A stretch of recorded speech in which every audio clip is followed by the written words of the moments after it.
So, hello.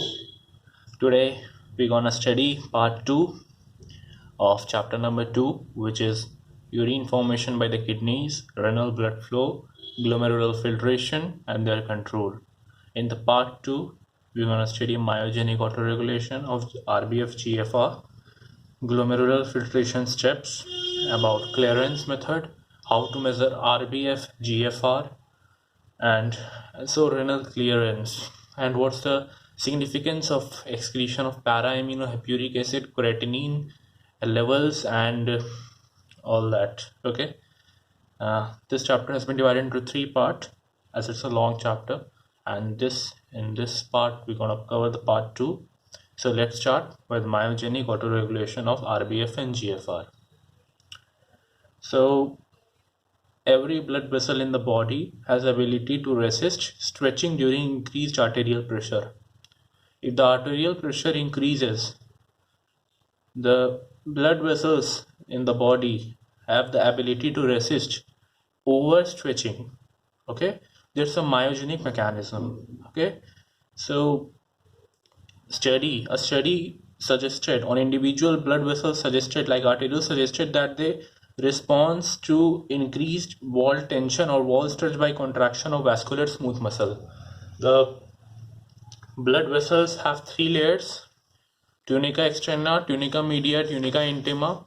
Tunica media, which is made up of smooth muscle cells, smooth muscles, they contract. Okay, they contract when the wall tension or the wall tension in the wall is increased. Okay, so the stretching result in calcium influx from extracellular fluid into the vascular smooth muscle cells, which result in contraction by combining with calmodulin. Okay, and the activation of myosin cross bridges. So what happens that when the blood vessels stretch over a certain limit, it results in calcium influx into from ECF into the vascular smooth muscle cells, and which result in contraction by combining with calmodulin. Okay, it's a calcium binder protein, and it results in myosin actin cross bridge formation, which result in contraction. Okay, so this contraction prevent excessive stretch of vessel. This excessive stretch of vessel prevents excessive stretch, and it raises the vascular resistance, helping in preventing excessive increase in GBF, GFR, and RBF when the arterial pressure increase. Okay, when arterial pressure increases, the stretch or the tension in the smooth muscles of the blood vessel increases, and so the calcium influx occurs, and it binds with the calmodulin, and then actin myosin cross bridge formation, and the muscle contract, and it result in preventing excessive increase in RBF and GFR due to increased arterial pressure. Up, myogenic mechanism operates in most arterioles. It's important in RBF and GFR autoregulation, but its importance has been questioned. Why it has been questioned? Because as this pressure sensitive mechanism has no means directly detecting the changes in RBF or GFR. Because the mechanism behind this myogenic auto mechanism is no means of directly detecting the changes in RBF and GFR. This mechanism has more important role in protecting kidney from hypertension induced injury. Hypertension, when the blood pressure is likely about 140/90 or more. Okay, so the myogenic auto mechanism is more important role in protecting kidneys from hypertension induced injury, which is a protective mechanism. You see, BP increases, myogenic constrictor response in efferent arteriole occur within the seconds, and it attenuates the transmission of increased arterial hydrostatic pressure to glomerular capillaries. You see, here we have efferent arterioles, then we have glomerular capillaries, then we have efferent arterioles. If the arterial pressure is increased in this section, arteriole section, okay, renal arteriole section, and if it is stopped, if it is attenuated here only, so the increased arterial pressure has no effect on glomerular capillaries, and thus the kidneys are protected. Now Steps of urine formation. First step is glomerular filtration. And what is the composition of glomerular filtrate? Okay, glomerular capillaries are like other capillaries which are relatively impermeable to proteins. But why it is impermeable to proteins? It's not like that the pore size are so small that proteins cannot cross it. We will see later that actually the pore size is bigger than the protein size, but still the protein is not able to enter due to electrostatic force of repulsion. Okay, so glomerular filtrate is protein free and is devoid of cellular elements including RBCs. Concentration of plasma is same as of glomerular filtrate, including salts, and exceptions are calcium and fatty acid. Okay, because calcium, 60% calcium is bound to proteins. Okay, and if protein is not able to filter through glomerular capillary membrane, then of course it is reasonable that calcium would also not be able to filter. Okay, fatty acids have low molecular weight fatty acids are not freely filtered because they too are bound to proteins, plasma proteins. Okay, so more or less concentration of plasma is same as that of glomerular filtrate. Okay, so if we see GFR, we know that it's 125 ml per minute. RPF is renal plasma flow is 625 ml per minute, and so its GFR is about 20% of renal plasma flow. Now GFR is determined by if we see, it's determined by KF, capillary filtration coefficient, which we have seen in glossary. Okay, which is the product of permeability and filtering surface area. More the surface area, more the KF. It's a product of permeability and surface area. Okay, it depends upon the permeability and surface area. Balance of hydrostatic pressure and colloidal osmotic force acting across the capillary membrane. Okay, you see that hydrostatic pressure pushes, but the colloidal osmotic pressure pulls. So the result between the two determines the flow of filtrate, in which direction it will flow. Okay, so in here it pushes. Actually here the hydrostatic pressure is more than the colloidal osmotic pressure, so its result is that the glomerular filtrate is pushed into the Bowman's capsule. But in efferent arteriole side, in reabsorption, what occurs that pulling is more than pushing. Colloidal osmotic pressure is more than glomerular hydrostatic pressure. So glomerular capillaries have higher rate of filtration than most other capillaries. Glomerular capillaries have high rate of filtration than most other capillaries because of high hydrostatic pressure and large KF. Filtration fraction, what is it? How much renal plasma has been converted into filtrates? That's nearly 20%. 125 by 625, it's like into 100 is 20%. Okay, glomerular capillary membrane. So glomerular capillary membrane is similar to other capillary membrane, except that it has three. Usually we have two, but it has three major layers. Okay, from outside to inside, if we see, so the layer of epithelial cell which is called podocytes, and in between there is a basement membrane, and on inside it has endothelium. Okay, these three form the filtration barrier. Okay, so the glomerular capillary membrane has 100 times more filtration rate than usual capillary membrane. High filtration rate is attributed to thousands of small holes. Okay, in the endothelium part there are small holes. Okay, small holes there are, which is called fenestrae, which is similar to fenestrated capillaries in liver, but they are smaller than them. Okay, the fenestra here in the endothelium part of the glomerular capillary membrane is same as that of liver, but actually it is smaller than that of liver. Okay, and there's a basement membrane in between. There's a basement membrane and there are slit pores. Okay, Fenestrations, you see, I have talked about this earlier also. Fenestration are larger than proteins. Still, proteins can't enter as endothelial cell. Proteins are richly covered by negative charge. Electrostatic repulsion, but how can we say that the plasma proteins are negatively charged? So here's a reason behind that. You know, blood is a basic buffer. 7.26 to 7.42 is the pH range. Okay, so it's slightly basic, and you know that amino acids, monomer, and amino acids are the monomer of proteins, and amino acids are like deuterion. They can act as deuterion at isoelectronic pH, but here its pH is somewhat basic, so it will act as an acid. And so acid, you know, amino acids are C, C, H, C double OH, NH2, and R. R is a variable group. Okay, so to act like a acid, it will remove the H plus here, and there will be CO minus. So here comes the negative charge. Okay, that's why the proteins, plasma proteins, are negative. So here we are, where we were. Okay. So basement membrane is composed of two layers, basal lamina and reticular lamina. The basal lamina is composed of glycoproteins.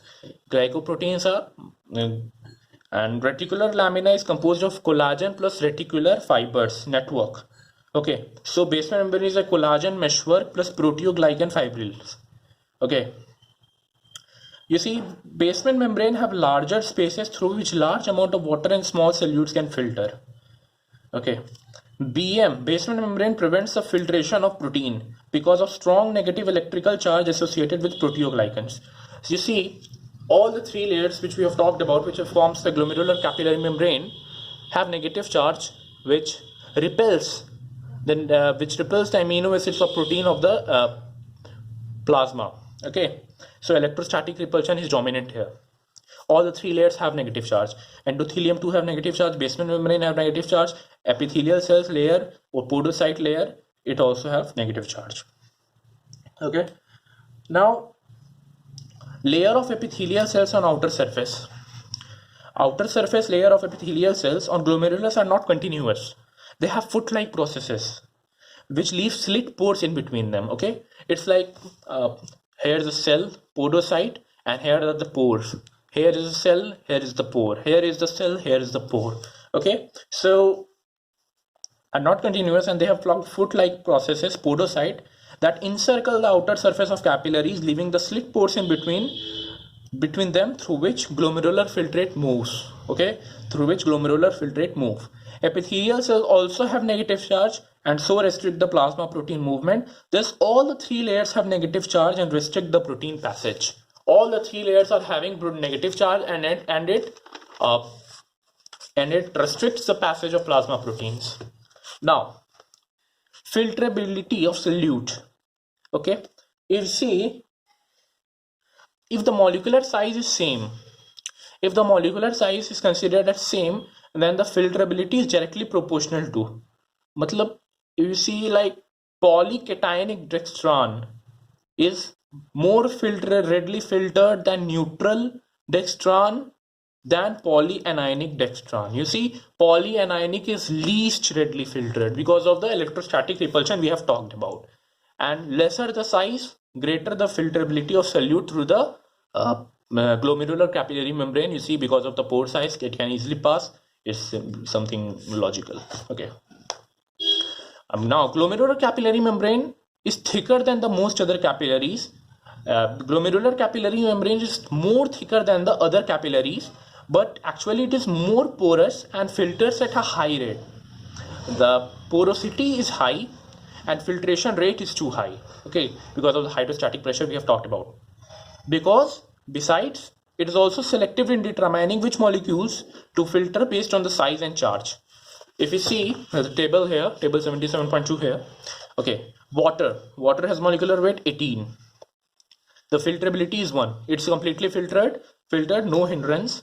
Sodium, molecular weight 23. It is 2, directly filtered. Glucose, filtered. Inulin is used in kidney testing. It is a polymer of fructose. Okay, its molecular weight is nearly 5500 and it's too readily filtered.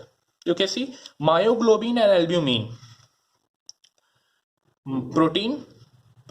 Okay, so molecular weight is myoglobin is nearly 17,000 Dalton and its filterability is nearly 0.75. Some hindrance is there because it is a protein. Okay, negative charge repulsion we have talked about. Albumin because of high molecular mass, and even it's a protein, it's a large polymer. Okay, so its filterability is nearly 0.005, which you can consider it as a null. Okay, filterability of one mean substance is freely filtered as water, and filterability of 0.75 mean substance is filtered only 75% as rapidly as water. Okay, electrolytes such as sodium and small organic compounds are freely filtered. As the molecular weight reaches that of albumin, filterability rapidly decreases, approximately it comes to 0.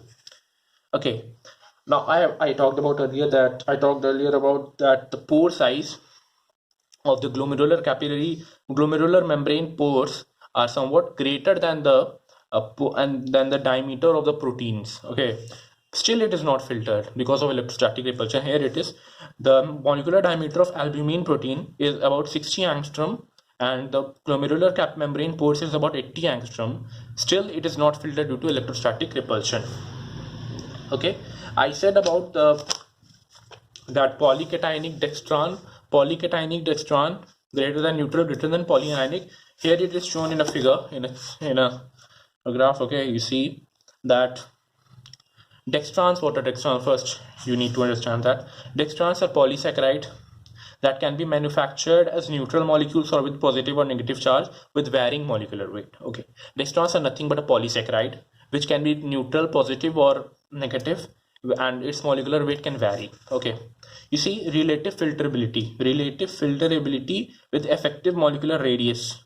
Polyanionic, it's like 0.6 and 0.6, it starts with 0.6 and with effective molecular radius it increases to nearly 34. Its relative filterability decreases to 0. Polycationic and neutral run parallelly. Okay, so polycationic it's nearly 1 and it goes till 42, and it's in neutral. It shows the comparison, no need to learn the values. Okay, in certain kidney disease, something like some kidney disease are there happening in which the negative charge on the basement membrane are lost even before there are noticeable change in kidney histology, which is called minimal change nephropathy. Okay, in some kidney disease, what happens that the negative charge on the basement membrane is lost, resulting into the less electrostatic repulsion, which result into the which result in proteinuria, albuminuria. And what are that? Because loss of negative charge on basement membrane, some lower molecular weight proteins, especially albumin, okay, are filtered and appear in urine, which is called as proteinuria or albuminuria. Okay, if negative charge on the basement membrane is destroyed and there is no noticeable change in the kidney histology, it's called minimal change in nephropathy. It's a disorder, not very easy to you detect. Okay, lab test detect that if proteins are coming in the urine, then it is a case of albuminuria or proteinuria. Now, how to quantify the kidney function GFR or RBF by the use of clearance method, which I was talking about. How to quantify the kidney function, how kidney are performing, what's their efficiency, how to determine that. 3 methods are there: Inulin method, creatinine method, and para-aminohapuric acid method. So the rate at which different substances are cleared from plasma provides useful way of quantitating effectiveness with which kidney excrete various substances. So the rate at which rate inulin is removed, at which rate creatinine is removed, at which rate para-aminohapuric acid PAH is removed from plasma, it provides a useful way for quantitating the effectiveness with how kidney excrete various substances. So now what is renal clearance? Renal clearance of a substance is the volume of plasma that is completely cleared of the substance by kidneys per unit time. It's the volume of plasma which is completely cleared of the substance by kidneys per unit time. Okay, it's an abstract idea because there's no single volume of plasma. It's completely cleared of a substance, but it's a useful way of quantifying the excretory functions of the kidney and quantify the rate at which the blood flows through kidney, as well as basic function of kidney like glomerular filtration, tubular reabsorption and secretion. Okay,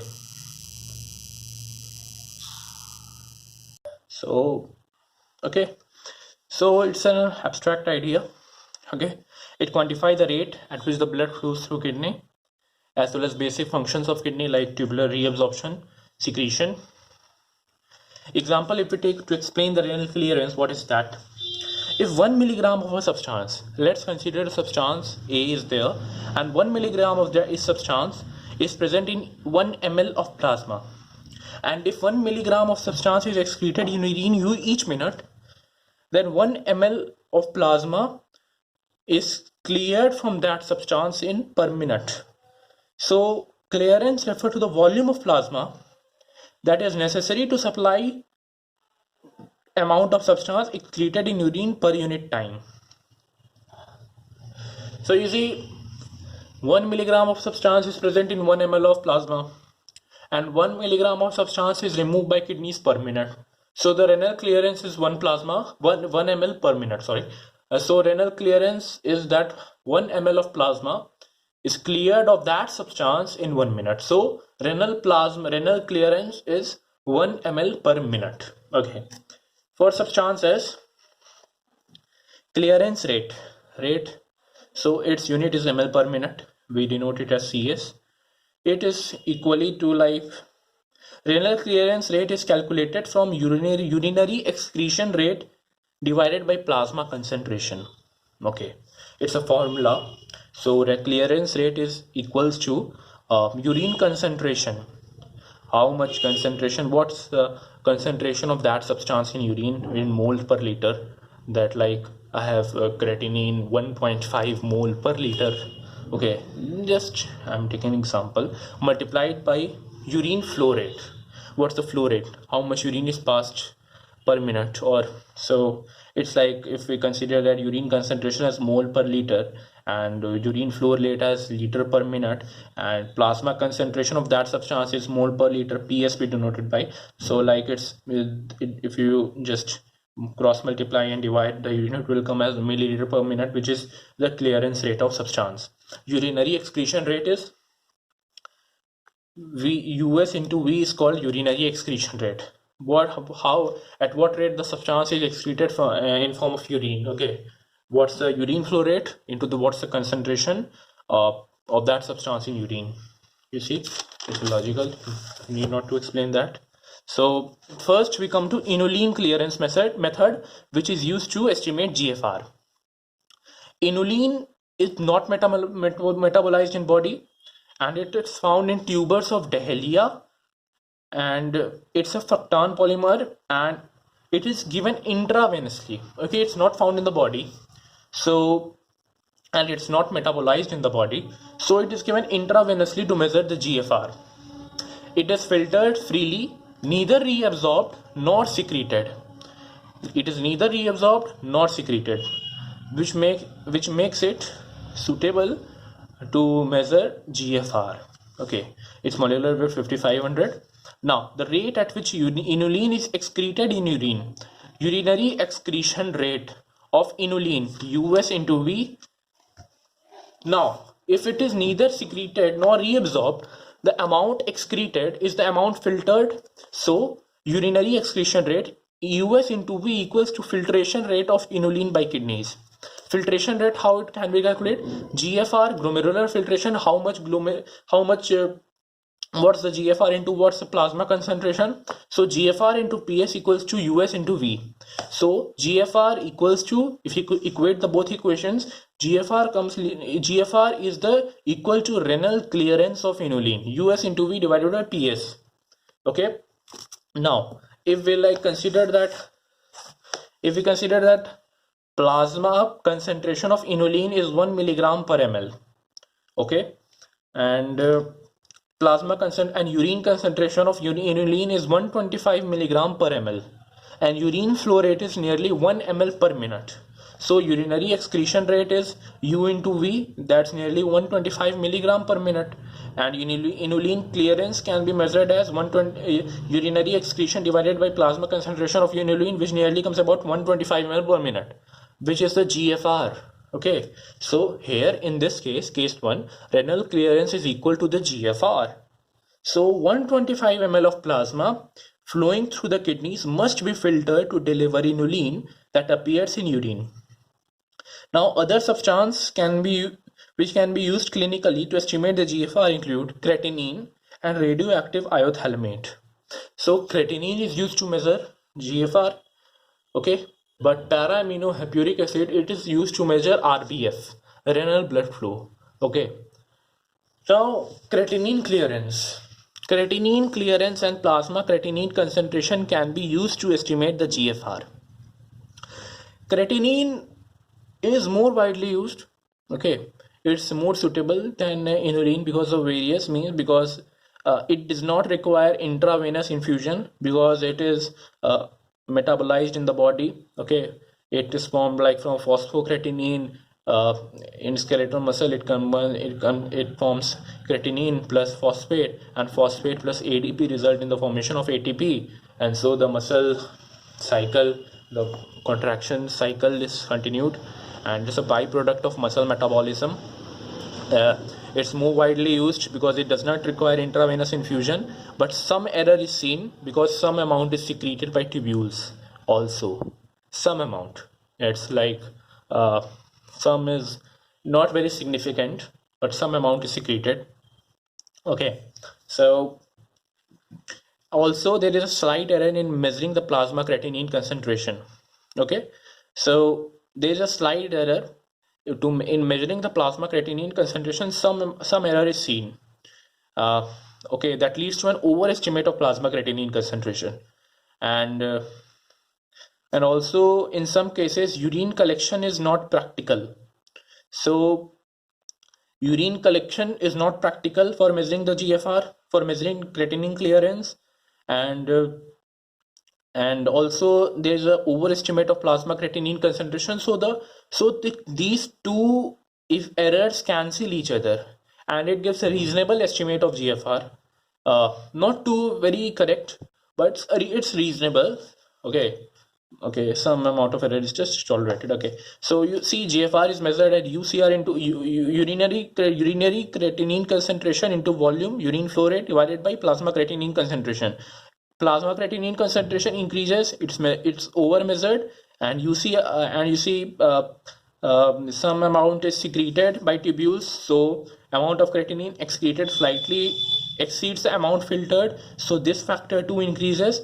So divide करने पे same आ जाएगा ना, divide करने पे same आ जाएगा, cancel हो जाएगा. Okay, so we can consider the creatinine clearance almost equal to GFR.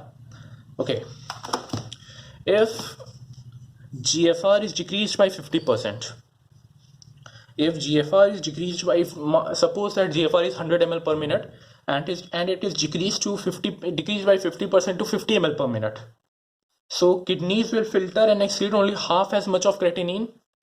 Okay, all the creatinine is present in plasma, and therefore if the glomerular filtration rate, okay, it is decreased, so only that much of creatinine will be excreted, that will be transported by the glomerulus to the capillaries, resulting in accumulation of creatinine. In body fluids, the creatinine will accumulate because the muscle metabolism remains same, only the GFR has been decreased. If we consider this, it's 100 ml per minute, and on the day 1 it's decreased to GFR ml, it's decreased to 50 ml per minute. So what will happen? Serum creatinine concentration will increase. Serum body fluid creatinine will accumulate in body fluid, raising the plasma creatinine concentration, and plasma creatinine concentration will continue to rise until the filtered load of creatinine and creatinine excretion return to normal, and balance between production and excretion is re-established. Okay, so the production and excretion, okay, the balance has to be maintained. So what happens that the PCR will rise, plasma creatinine concentration will rise because the creatinine is accumulating in the body, and if GFR is decreased, PCR will increase, net result will remain same. So to maintain, balance, to balance into creatinine excretion rate, UCR into V, because the concentration of creatinine in urine remains the same and urine flow rate remains the same. Okay, and it has to return to normal and balance is re-established. This will happen when plasma creatinine increases to approximately twice normal. You see, GFR has been decreased to 50% of the normal value, and serum creatinine concentration has been increased to twice the value. So if you multiply, a net result is same. Okay, so the balance which was